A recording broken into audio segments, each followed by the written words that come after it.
Welcome to Powering Success, future-proofing your generator company, the go-to podcast for industry leaders in the generator installation and service business. Here we dive into the strategies and innovations that keep your company ahead of the competition and bring you insights from top experts and successful entrepreneurs. Let's get started and power up your potential. Now here's your host, marketing guru John Tedesco.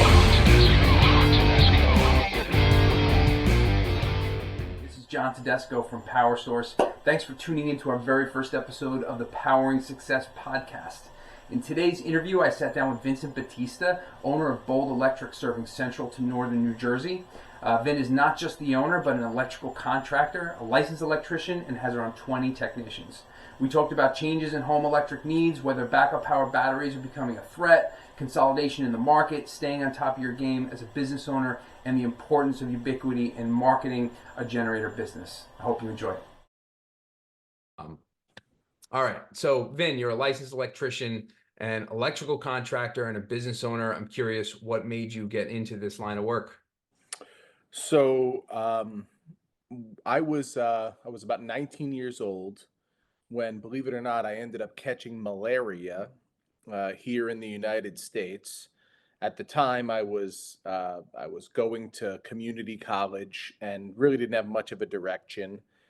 I got very sick. I was hospitalized for a while, and by the time I got out, I wasn't going to go back to college. It just really was never for me. Working at a bagel store for a while, and my father had a friend who came in and said, "Hey, what's your son up to?" My father said, "Not much." "Why?" "I'm looking for help." Okay. My father came to me that night and said, "Hey, my buddy's looking for help as an electrician." Of course, I said, "Well, I don't know anything about electric." He said, "Yeah, you go there and you learn." Okay. So that was, it'll be 25 years ago, March of this year. So, fell into it for the short version of that answer.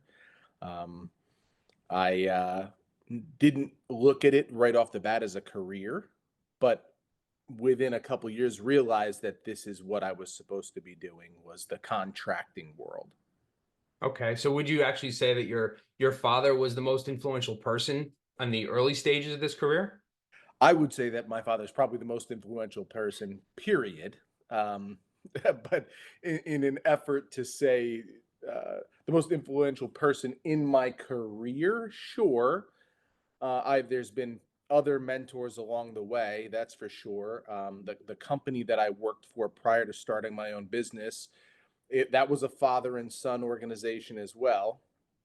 A gentleman by the name of Tony Mastriani. He was the owner of the business, and his son, Danny Mastriani, took it over. Mhm. And they both taught me how to be an electrician and how to, get involved and start to interact with customers and start to build estimates. And then I eventually said, this is something that I should be doing myself. So, and I actually, a mentor of mine that I've had for 20 some odd years is a guy by the name of Don Hart, who's also an electrician, been an electrician for 40 some odd years.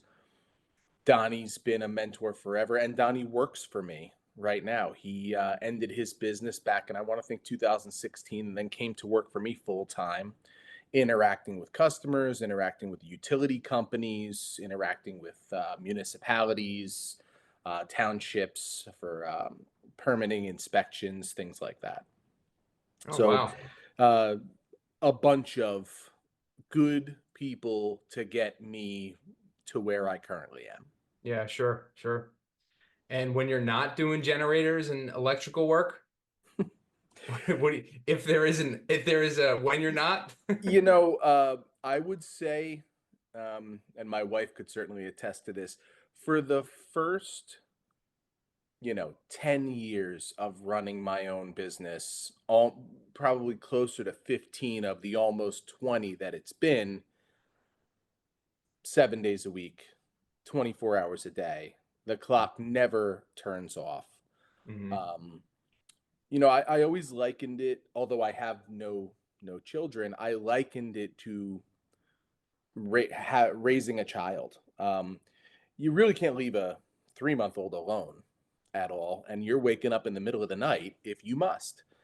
And that continues on. And as the child and the business gets older, well, you put some systems in place to help for it to run without you being there every moment.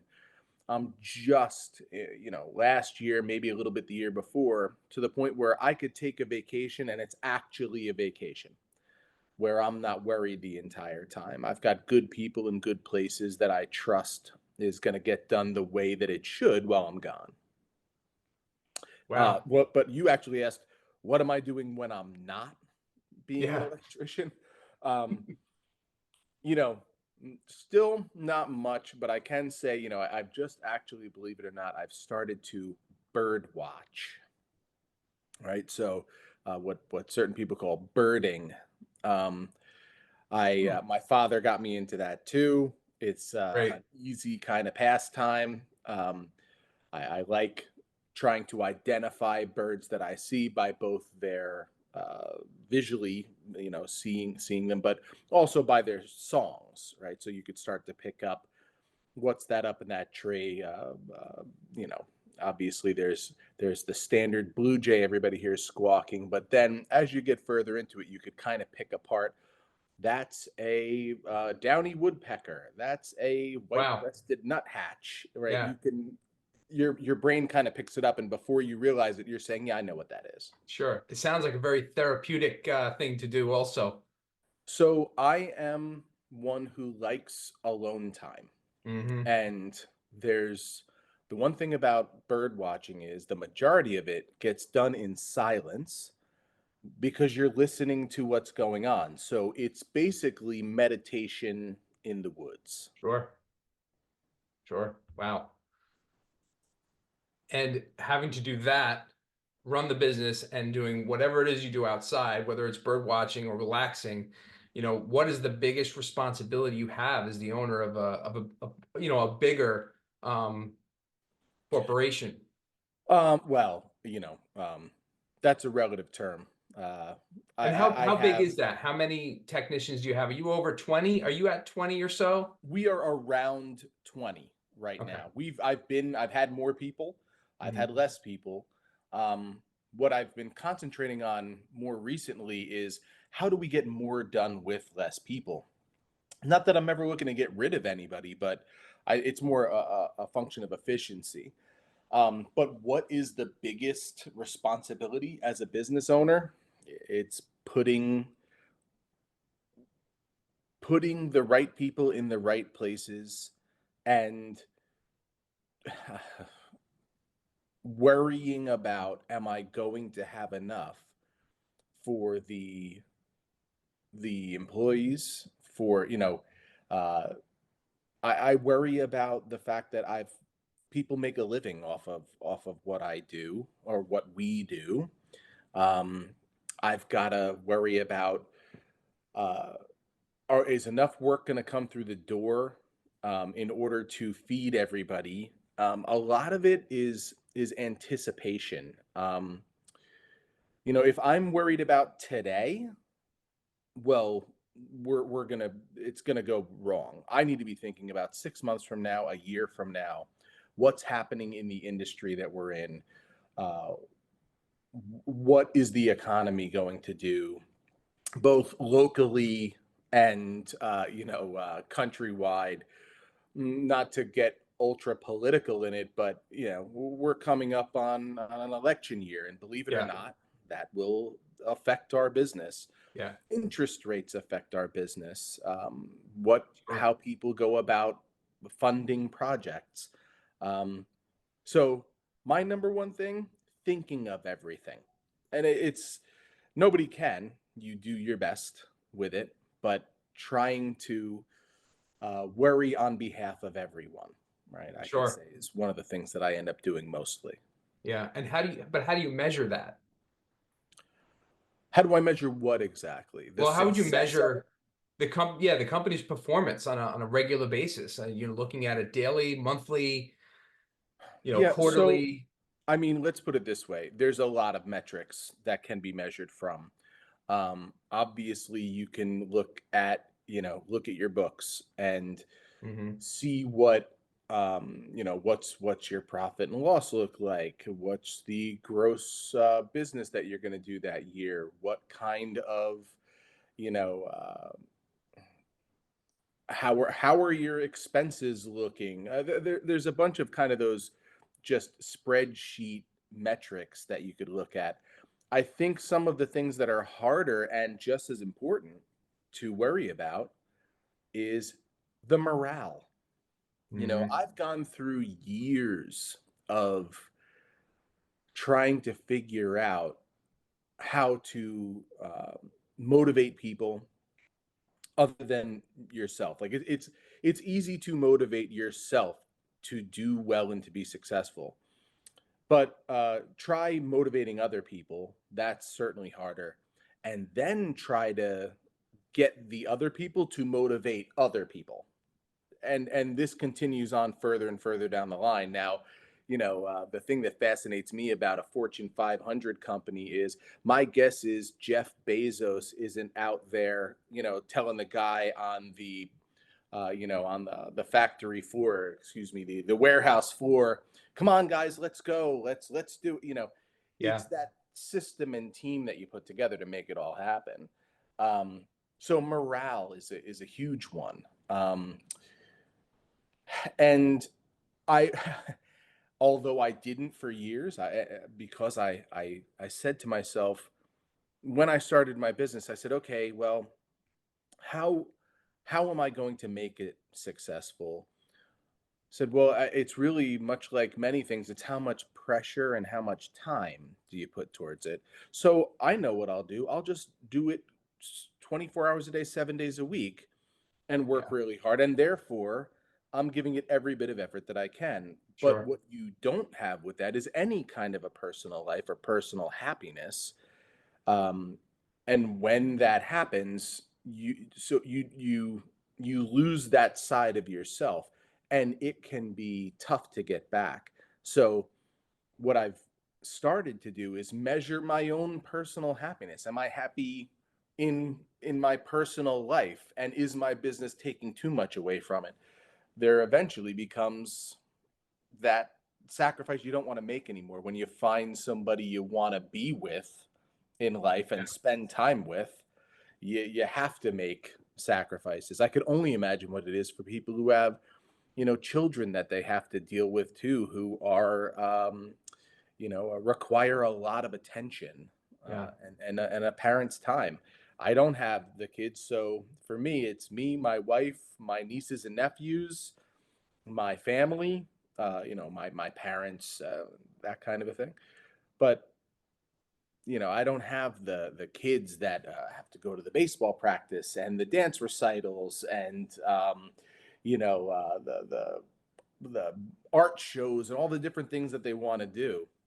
Yeah. Um, And you have a lot of employees that have a lot of these different dynamics. so that's one of the things that, again, if you were to ask me when I started my business, what do you think to be the biggest puzzle piece? And it's going to be, how are we going to bring work through the door? And that ends up showing up as long as you do a good job. It just happens, Yes.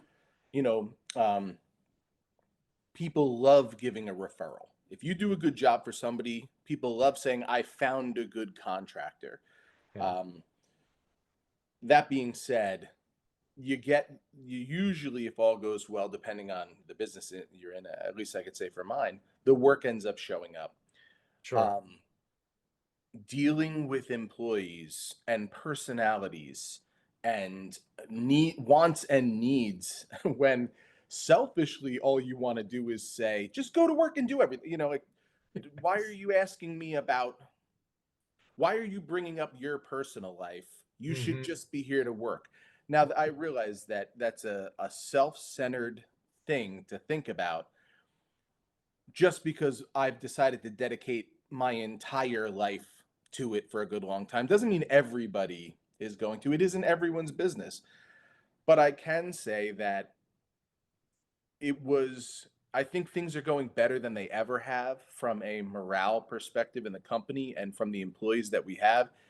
And I really feel as though that's for me changing my attitude towards the employees and Mm. what to expect out of them, as opposed to them bending to my will, right? It's swimming upstream. It's not going to happen. Yeah, you get back what you put in typically when it comes to employees, that's for Sure. sure. Yes. Yeah. So shifting our gears a little bit to the industry, what do you think now is the biggest challenge facing generator installation and maintenance industry? Well, let's break that in two different directions. Let's talk. I think let's talk about the maintenance portion of it. The biggest challenge facing the generator maintenance industry, and we could break it down even further because I think I'm probably someone better equipped to talk to you about the residential light commercial market, whereas we've got some other friends that are more the industrial side of things, who you might want to sit down with. But in the residential side of things, believe it or not, it's the customers. Um, I think customers often, uh, how do I put this? I think that customers expect just a generator. Well, when you buy it, it should just work perfectly forever and it should never have any issues at all. All right. Hmm. Hmm. And that's just not the way that it's going to go. It's varying degrees of uh, of work that we could put towards better assuring that the generator is going to work. So, for example, if we put a good quality product in, right? That's step number one. Step number two is installing that product to a level that it is required to install it, and code gets us only so far. Then we have the right way to install the product in order for it to last, you know, uh, throughout its desired life. Yeah. But then you have maintaining it the right way over time. And all these things work together towards it having a very good chance of starting. But there's always things that can go wrong. Like I'll get customers who will say, "Why do I have to change my battery?" All right.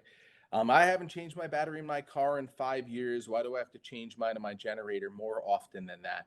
And the answer is your car only charges the battery when it's driving. The generator is charging the battery 24 hours a day, 7 days a week, and it can go a full week without starting at all. Most people start their car multiple times a day. Okay. A lot of people are lucky enough to park their car in a garage that's 40 some odd degrees, even in the winter. So Mm. batteries got to be changed. That's it. Um, I think that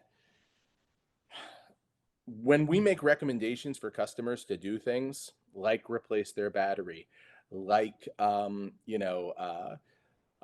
do a load bank test on a generator, load control large appliances. These aren't like, don't get me wrong, we're out here to earn a living, that's for sure. But we would much rather do those things to better increase the chances that they aren't going to have a problem than get a call in the middle of a blizzard saying, "Can you get out here because my battery needs to be replaced?" Right? It's impossible for us to get to everyone the moment they need us. It just can't Mhm. happen that way. The preventative part of things is a two-way street, right? We make recommendations to a customer to prevent problems, but they've got to take our advice and know that our ultimate goal isn't extracting as many dollars from their pocket as we possibly can. Sure, sure. Okay, so what about the installation side? Well, I mean, biggest thing facing the industry is I would say look at the electrical use in your home today as compared to the electrical use in your home, 20 years ago.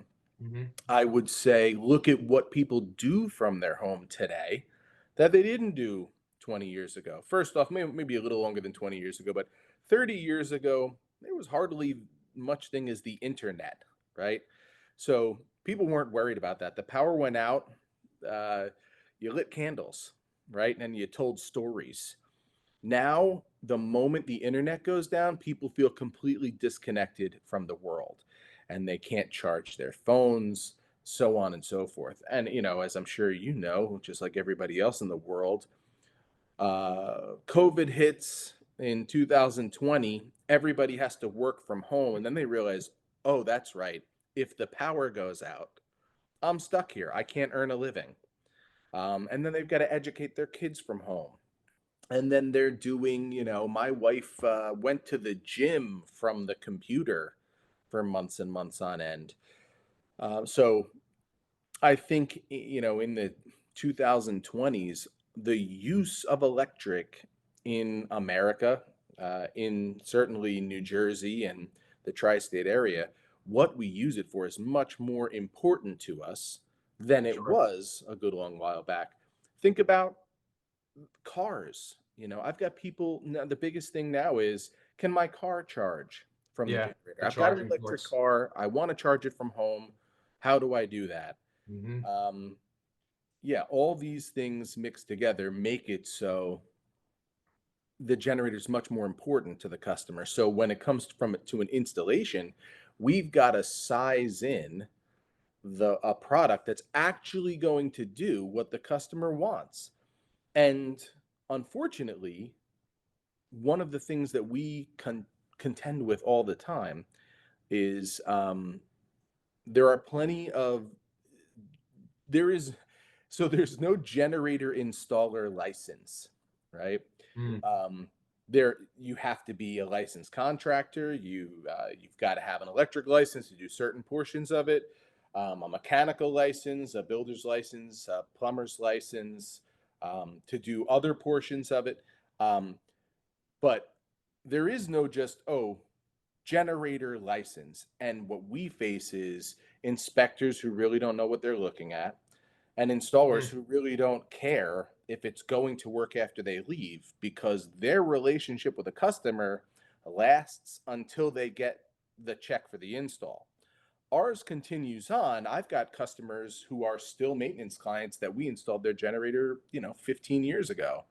So, um, we've got to make sure that it's going to work when you need it. So, uh, a lot of times, a customer who doesn't know much about the install is going to say, "Well, I I, I paid for a generator. It's right there," and their install was going to cost $3,000-4,000 less than yours. That's why I went with them. Meanwhile, I could come in there and say, well, they undersized the gas pipe, they didn't do load control, they ran the wrong kind of wiring, the generator's too close to the house, they didn't put it on the proper base, and Mhm. 50 other things that are wrong. And here's your estimate for $6,000 to repair it all. I bet you 50% of the generators that go in around here were never put in properly. So, Wow. what do we face on the install side of things and what's going to change? So, look, right now it's raining outside, it's windy, and we're probably going to have some decent power outages tonight. And every time Mhm. there is a major storm that rolls through this area, people find out. Like, this is when it all shows up, right? You can hide problems for a good long time, until you actually need the generator, right? Sure. So yeah, the install industry for us is rife with just people doing it wrong, and I don't know if that's ever going to change. Mhm. It's tough to say, until somebody comes along and starts to govern it a little bit better. I don't think it will. Yeah. So, I mean, what are some interesting developments in the industry that you think are on the horizon? I mean, Mm. I know Generac and Kohler are doing some new things. They're smaller units. They mount to the side of the building. Are So I those? haven't seen any units that mount to the side of the building yet. I know there's been plenty of talk about that. I think Mm. a lot of the difficulty there is going to be dealing with NFPA, National Fire Protection Association, distances from either a combustible or a non-combustible structure. Mm. Um, most recently, Kohler has developed a 26 RCA, which is the largest air-cooled residential generator that's on the market at the moment. Now, Generac has had a 26, and so is Briggs. However, and I could be wrong on this, but to my memory, I think the Generac 26 kW is rated at 22.5 kW on natural gas, whereas the Kohler is actually rated for 24 kW on natural gas. Both of those numbers jump up the moment you put propane on them. Propane burns a little bit hotter, so you get a higher BTU value out of it. Now, these generators, the Kohler is the quietest one on the market. I think people, we've sold a whole bunch of 26s over the past 5-6 months. So that's the newest thing that's gone on really in the residential market. I think Kohler's always developing new products. I think one of the biggest things that the industry will face is batteries. A lot of people are talking to me more and more about, well, should I just put battery backup on my home as opposed to a generator? And I think eventually Mm. batteries will play a much larger part. It'll start to eat up more market share than it currently does. Batteries just aren't there yet. A battery Mm. will not do for you what a generator can do. And that really comes down to air conditioner load, a large electrical load, heat pumps, a larger 240 volt items that an engine can handle a lot better than solar from a battery. In fact, I know that if you look up Elon Musk or Tesla and air conditioning, there's a whole lot of stuff out there that talks about that's one of the biggest things he's trying to tackle is how do we get air conditioning to be a less power hungry appliance Mm. so solar and batteries can power it more easily. I think there's a bunch of jumps in technology that have to happen to get to that place, but when it does, I you know I think we'll be selling buggy whips eventually. But I don't see that. I give it 10, 15 years. Now, if you'd asked me that question 5 years ago, I would have said by 2030, right? But I don't think we're going to be there yet. I think closer now, 2035, 2040. And could the batteries be impact your business negatively, or is that something that you would get yourself into I'd be the guy installing them, yeah. right? So look, uh, generators only last so long, right? They have a life to them where it doesn't make any sense to repair them. Yeah. The repair cost starts to get closer and closer to what a replacement cost would be, and eventually we're going to hit the point where the conversation I'm having with customers is, hey, maybe the best thing isn't a generator, maybe we move you to this. And what it's going to take is just an order of magnitude shift in the battery solar market as compared to what the generator can do for you. And as we get closer to that, it'll start to make more sense. You can't get enough power out of them right now. So for example, let's just say that you've got a 15 kW wall pack, right? A Tesla wall pack. Uh, You know, customers say, well, 15 kW wall pack, 18 kW generator, they're very close to each other. It doesn't work that way. An 18 kW generator can give you 18 kW for all intents and purposes, and it can give it to you indefinitely. Okay. At any given time, you can put a load bank on it. You can set it for 18 kW, and if it's rated for it, it should power it. A battery can only output so much power at any given time, and it's a 15 kW battery cannot output 15 kW. Maybe you're going to output 5 kW, 6 kW at any Wow. given time. Mm. So think about your cell phone, for instance. You don't plug it in and it's fully charged in 5 seconds. And the reason for that is electrons can only flow into there at a particular rate of speed. Well, the opposite is true. They can only flow out at a particular rate of speed. Okay. So great, you've got a 15 kW battery. Well, you can get 5 kW an hour out of that battery. Mind you, everything I'm saying, I'm giving hypothetical kind of examples of it. Sure.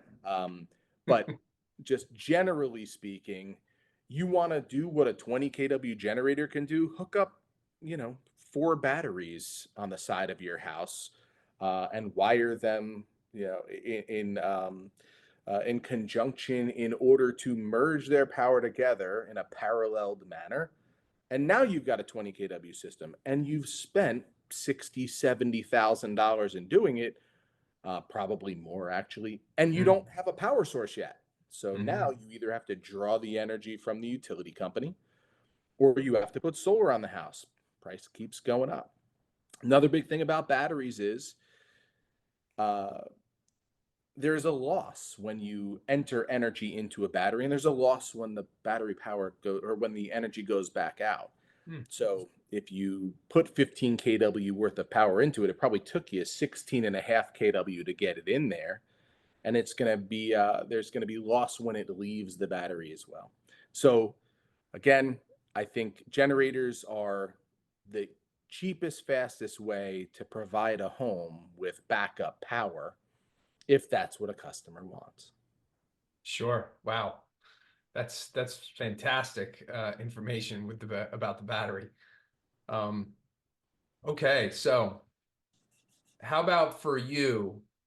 What are some of the most innovative or exciting projects that you've been involved with? Hmm. Innovative? I don't know that I've been involved in innovative projects. I would say that we've done some nice projects for some decent locations. I would say one. So we did a generator installation for the New Jersey Institute for Disabilities. It's a school in Roosevelt Park in Edison, New Jersey. We did this install about 5 years ago. This is a school for disabled children. I thought it was a great job to get a generator at that location. As you could imagine, things don't go too well over there when Mm. they lose power. So Mhm. it was a project we were proud to do. I think every guy that was involved in the project, not that we don't take every project seriously, but I think everybody put a little bit of extra effort into making sure that one got done right. Sure. Um, and we still maintain that generator today, and we keep our eye on it. Another thing a lot of people don't know is that if you have a generator over, I think it's 37 kW or 50 brake horsepower, you can't necessarily run your generator every at any particular time. So if there is air quality issues in the state, well, you're not allowed to run the generator, so you can't exercise it. So in situations like that, we'll go out on a monthly basis and we will run the generator. We'll track how it ran. We'll keep an EPA log just in case the EPA comes along and wants a record of when the machine ran. So Mhm. we do that for that facility and multiple others. Okay. Wow. Is there anything that you, I mean, at 20 years of doing it, is there any kind of project or anything that you've implemented into your business that maybe you said, shoot, I wonder if this would be a great way to do something for Hmm. all the generator dealers out there? Well, one thing that we've done most recently is we've had people who have wanted backups to the backup, right? So Mm. we've put in systems where there's a primary generator and a secondary generator at the house. If the primary one has a problem, the secondary one kicks in automatically. We get an alert. We can come out, fix the primary one, get that one back online. The secondary one goes off when that happens. So those are interesting projects. I mean, it's kind of hard to narrow it because quite literally at this point, thousands of installs thousands and thousands of maintenance contracts, thousands and thousands of electrical jobs. Um, I'd be happy to at a certain point if I put some thought into some really interesting ones, and I talk to my guys about it. They would say, "Oh, what about that one? What about that one?" We've done installs. It's always fun to do them up on a roof. To crane a generator in up. Sure. We've done them on roofs in Newark.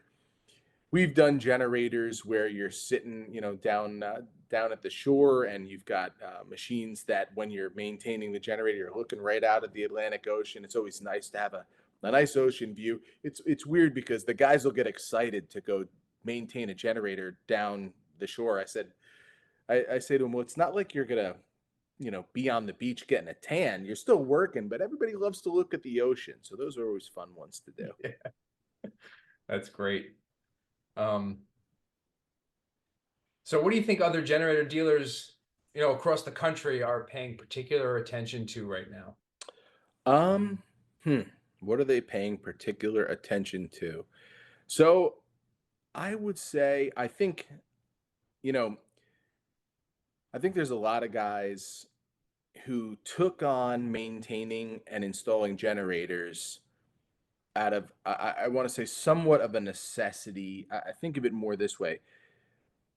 Hurricane Sandy, which followed Hurricane Irene about 11, 12 years ago, changed the residential and commercial market, really.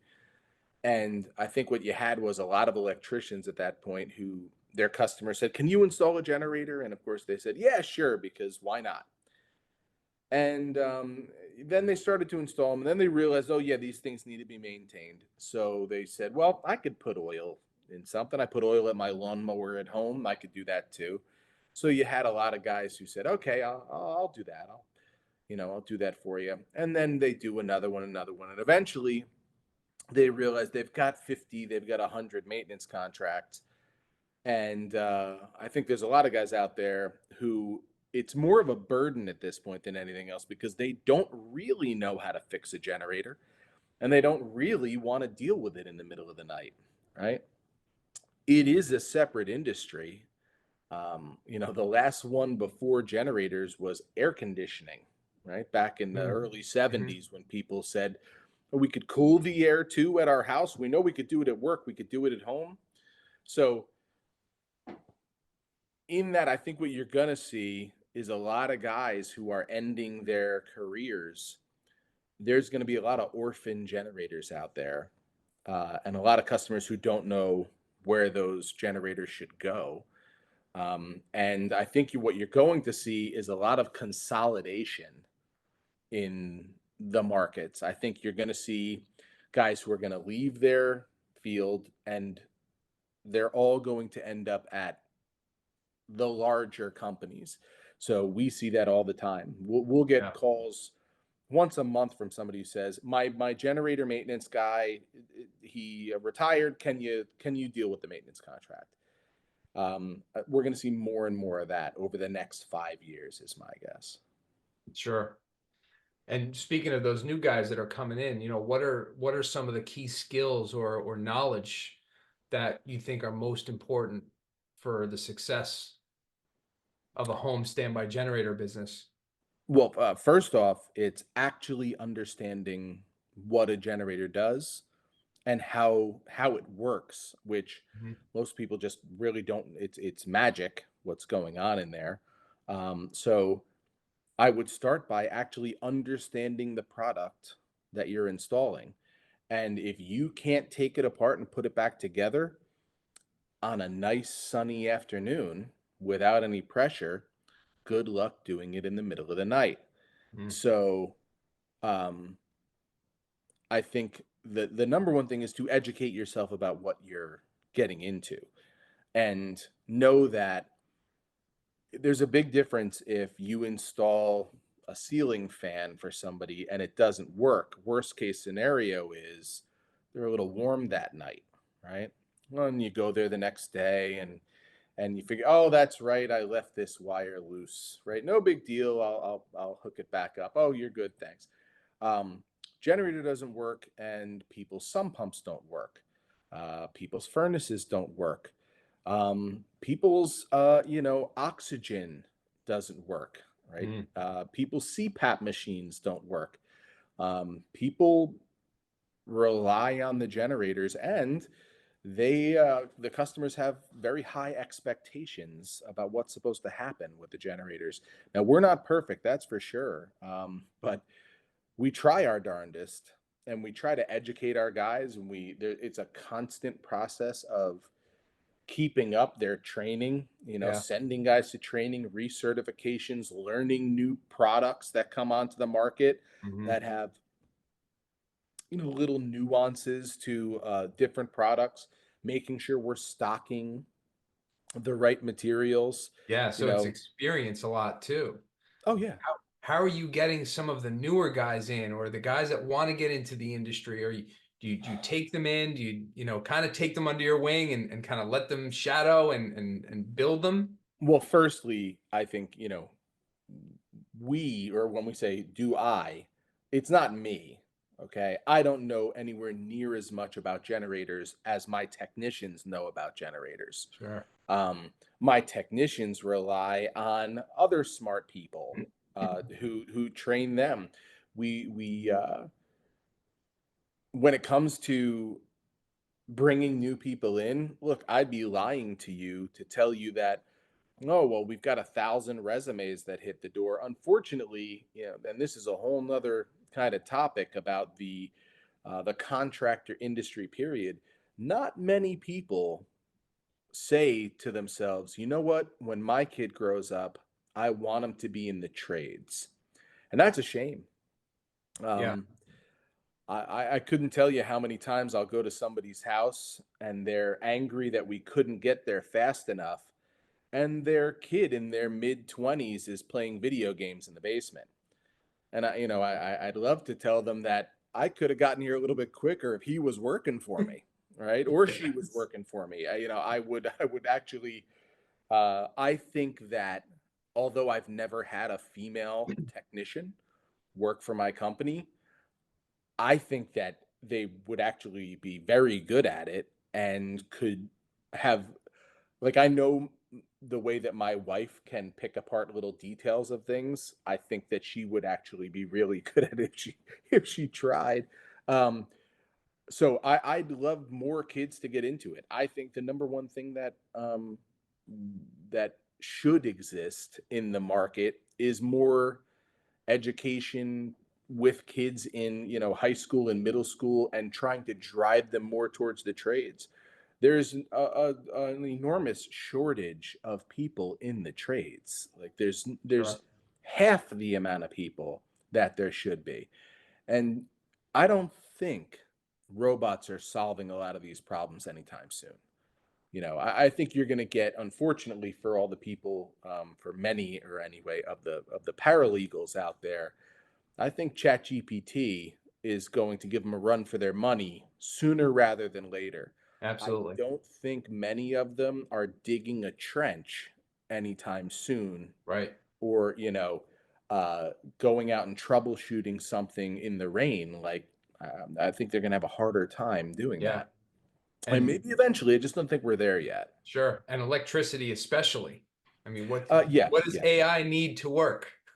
yep, yep. So it's going to be a human. We got a way to go. Right. Yeah, for sure. For sure. Do you have a program for any kind of new students out of college, or that kind of thing? Is that something that you've done, or So well, believe it or not, for, I would say, about 5 years, I offered a scholarship at the high school that I went to pay for. I don't think it was a full scholarship, but to pay for a chunk of sending someone to trade school. Hmm, Um, and I'm trying to think of how many people took me up on it. Zero is the answer. Not one over 5 years took advantage of that. So we just stopped offering it. So to answer whether or not I have a formal kind of program, so here's the great part about the trades. And again, 25 years ago when I was 19, You show up and somebody says, okay, I'm going to teach you how to do this and I'm going to pay you while I'm teaching you. Mhm. And I could tell you that there's nobody in my company. Our newest employee is a kid right out of high school. His name's Ronaldo. He started about 6 months ago, let's say. And when he showed up, he, shy, didn't want to talk to anybody, right? Really reserved. And I told my employees, my guys, my veterans who have been there a while, make an ally of them, make a friend of them, and then show him that you're a part of the team and show him where you will gain, your congratulations every day, and that is from doing a good job and learning as Yeah. much as you can. Yeah. No one here is going to say you're learning too fast. You want to know too much, right? Everybody loves in the trades. Like I said, I had multiple mentors who taught it to me. I have an obligation to teach it to other people. Mhm. So we want that. So, and there are job openings constantly.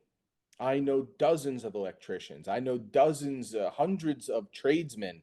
There's not one of them, if I said, I got a good guy, you want him, that wouldn't say yes. There's rarely a time where people say, I got too many people. It's just not the world we live in. 2008 financial crisis is the last time that I said, yeah, we just don't have enough work. Yeah. Sure. Wow. Uh, so shifting back to the business side, I wanted to ask about, marketing your business. How have you gotten to where you are? Hmm. From day one to where you are now. I mean, you're installing what, 30 plus in generators a month? Um, Certainly, there are times where we install that many. Yeah, we install hundreds a year. Um, but as mentioned before, the number one thing is, of course, word of mouth. good service. Okay, Yeah. I would certainly say that I'm not a big social media guy. I don't Hmm. have, I don't go the route of, I'm not personally on Facebook or Instagram or any of these things in order to see that world and how it exists. So unfortunately, as a business owner, I realize that I'm at a detriment there. We have more recently started to dig into those things. I'm lucky to have some good employees who are more well versed in that. So they've started to dig into that on the company's behalf. Um, I think that, as mentioned, the thing for us has never really been how are we going to get enough work through the door? It's how are we going to get enough product in place? How are we going to manage all the things what people don't realize is the amount of steps that it takes to get a generator in are just as many before we show up as it is when we're there doing the work. There's a person in my office, Michelle, who runs the office, manages the office, and deals with the permit side of things and all of the red tape that it is. And every town wants something different, and they want something, 1 month and then they don't want it the next month Hmm. or vice versa. Yeah. So there's a lot of that stuff that goes in behind the scenes to get a machine installed in someone's house. Sure. Um, those are our number one focuses. When it comes to marketing, best marketing in the world is install one for somebody, it goes right, and then it works for them, and then they tell every single one of their friends, right? Now, on the maintenance side of things, I think it's a little bit different. Um, the best thing that we could do is have our name out there because I think the majority of people who had generators installed and then have somebody who really doesn't know how to maintain it, they don't even know where they should look to Hmm. find someone who can do it right. Yeah. And that's us. And the referral component is big. I mean, that is kind of what's gotten you to this point. Do you Yes. feel, do you truly feel that a digital component for marketing is kind of like a future necessity to Well, growing the business. yeah, I think it's a matter of hitting people from multiple angles, right? So I don't know how many times I've had people who have said to me, yeah, well, I was looking for a generator guy and I asked my neighbor who he used, and he said he used you guys. And then I went on the Facebook, Basking Ridge Facebook page, Mhm. and I said, who does generators? And 10 people said, we use Bold, they're great. And then, I happen to stop on Yelp, and I saw you guys up there with a bunch of good reviews. So it's ubiquity in an area that people get to see it from Sure. multiple directions. I mean, it's the same reason why people say, do me a favor, give me a Kleenex, as opposed to say, give me a tissue. They've figured out a way to be the thing in the market, Yeah. and we've done our best to do that. I think there's always room for improvement. I Hmm. think that I think that with the things we're currently doing, with the new web page that you've helped out with the Nearby Now, right, which has already started rolling, Hmm. with things like Google AdWords and Google reviews. I think all those things will start to bear fruit more and more. It already has, Yeah. right? And we've only been doing it a short period of time. Yeah. So a million and one different avenues to get in front of people's faces. And how do you feel about doing the digital approach where when it comes to competitors? So a lot of Uh, competitors are popping up, right? sure. When you say, how do I feel about that? So it is in a sense it's kind of trying to stay ahead of the curve a little bit when competitors are coming in, because if competitors start popping up, and if you don't have that digital component, do you think that you can get kind of pushed back? Certainly, 100%. I mean, our, as mentioned, we're very lucky that in this area we've put up our flag, and Hmm. it's been out here for a good long time. However, I think, like everything else, as the world turns and younger people start to find their way into a place where they would want backup power in a home that they buy, well, they're most apt to go to the internet, to review pages, to social media to find these things. So if you're not in there, well, they're going to say these guys don't even exist online. I can't find them. I can't look from my phone while I'm taking the bus back from Manhattan when I'm going to do research on a generator because I've got a half an hour. If you're not there, good luck. You could be the best guy in the world. Unfortunately, these days, not a lot of people go and talk to their neighbor about what they've done. Their neighbor is the guy at the other who posted something on Facebook about what they did, or did a Google review. Hmm. I think that's a function of the world getting smaller, right? Your neighbor can be somebody who installed a generator 100 miles away from you. Yeah. All right. So what is my last question is what are your long-term goals for your business? So my long-term goal for my business is for it to be able to run with or without me. Um, I have, as mentioned, I've got multiple good people in place. Um, the best group of people that I've ever had who have worked for me and with me. I've got two guys who uh, run the electrical division of the company, two brothers, Brian and Kevin, who have both worked for me for well over 15 years. Brian is actually the first employee of the company. In fact, before me, Brian was working for Bold Electric. Um, Weird to say, but that's the Yeah, truth. wow. Brian is employee one. I'm employee two. Um, these guys, other people in the company, the goal is to put the company in a place where not only can they run it without me, but they can be, have a fractional ownership in it. I would love to have, an ESOP, where it's a company owned by the employees. I think that would be the best thing. As mentioned, I don't have children. This is not going to be something where, Vin Jr. is going to come along and take the thing over. It's going to come to the point where I want to be done and there's no reason for it to stop. So I would hope to have it so my employees, who all know how this thing can run and really plenty of times do a better job than I could. I mean, I might be able to do the best job at job 1, job 2, job 3, or job 4, but I can't do all of them simultaneously. That's impossible. So when you start to put smart people in place, they are focused on what their thing is, and they're going to do it better because that's where their mind is focused all day. Sure.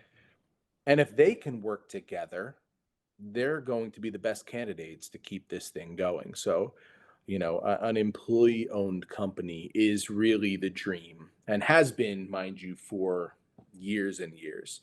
It's not the easiest thing in the world. It will be, if I can pull it off, that will be something that I'll be more proud of than anything else, is that I get to pass the ball to the employees and them keep it going without me. Awesome. All right, listen, Vin, thank you very much. You were number 2 in your company, but number 1 in our podcast. Sounds good. Well, I appreciate you having me on. Yeah. And we'll talk again. Thank you for listening to Powering Success, future-proofing your generator company. Be sure to subscribe wherever you heard this podcast so you never miss a future episode. For more information or to connect with John, visit him online at www.generatorseo.com. If you found value in today's content, please share with others and leave us a rating and a review. Until next time, this has been Powering Success.